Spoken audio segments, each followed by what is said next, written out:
Hey everyone, Aaron here once again. Today is part 2 of the resume series. As I stated before, there's a lot of area to cover when it comes to the resume, and there's still a lot more we need to discuss. This video is more about giving you tools to build a resume than the previous video, but it's still a prompt for you. Some of you might already be pros at this, and that's great if that's the case, but honestly, the intent of these videos is to act as the first stepping stone in a larger journey of self-discovery. The important thing to take away from this is figuring out which format and structure helps you discover yourself and express that clearly.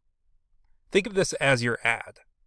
You're advertising your pros in hopes of luring in a buyer, but you have an advantage over your traditional weekly retail ads. You know your audience. Between the job description and your own research into an employer, you know what they need in a new employee. So let's dive into it. For this video, we'll focus only on the chronological resume. Yeah, I might have accidentally lied about the resume series in the last video. I originally planned on only 2 videos, but as I got deeper into developing these, I realized that I really need to separate the second part into 2 parts. So this video is part 2, and the next one is, let's say, 2.5. Now, let's unpack this and look at the individual parts. First, every resume starts with contact information. You will need to include an email address, phone number, and your address. Make sure that your email address is appropriate. If your only email is Hot Pocket Destroyer 85, you might need to create a new one. If you have a professional LinkedIn page, you can also share that here, but it's not a requirement. Additionally, if you work in a career that requires a portfolio or a place to showcase your work, you can also share your website's URL here. Finally, don't share your Facebook's URL. Same goes for your MySpace page, if you still have one for some reason. No judgment. After the contact information, you can put the following sections in any order that suits you. However, I'm going to follow a particular order that I feel works best. The next section is a summary of what makes you a good fit for that company. It can go by different names, including Qualification Summary, Skill Summary, and Professional Summary. Here is where you want to spotlight your most prominent qualifications. This could include summaries of your work experience, relevant education, and experience with tools or software. Also, you want to keep the wording brief and snappy.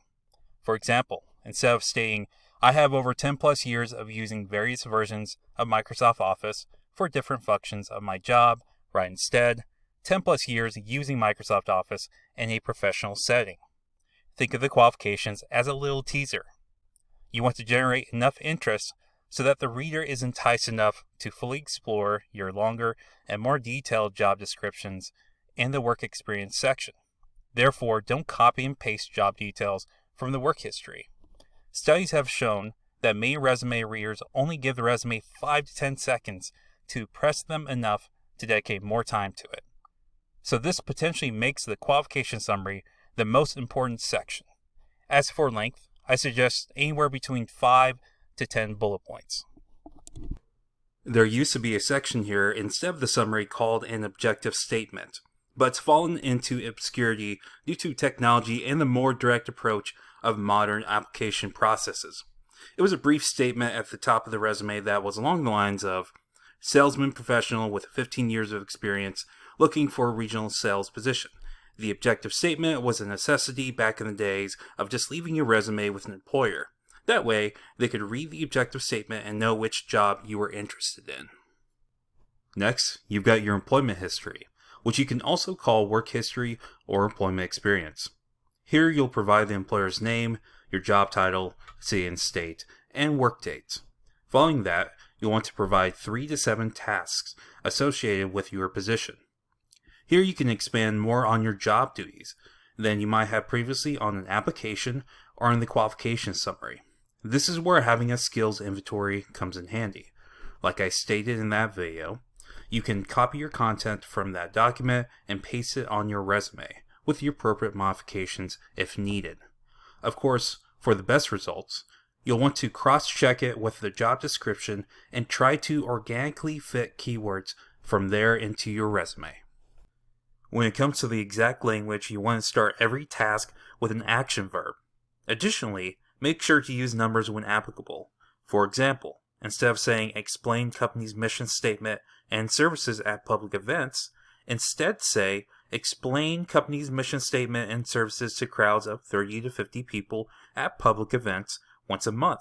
Now you're painting a clear picture that's easy for the reader to grasp. So for this, keep in mind the mantra, clarify and quantify. For a list of action verbs, you can find a solid one at the Georgetown University's Career Center. It's not an exhaustive list, but it does a great job of categorizing action verbs. This should hopefully help you narrow down the right verbs for you. The next typical section for a chronological resume, and normally the last one, is the education history. Here you can list all of the degrees/certificates you have earned, which institutions you earned them from, and the school's location. As for graduation dates, I would normally only put them down if it's been within the last 5 years. However, if you're currently in college/training, you can put down an estimated graduation date. Additionally, if you have at least an associate's degree, there's no need to put down your high school diploma. Since you can't acquire a post-secondary degree without a high school diploma or GED, it's unnecessary to mention it at this time. Sometimes you'll want to put down some volunteer or extracurricular work that doesn't quite fit into any other section. For that, you want to create one final section, the additional information section.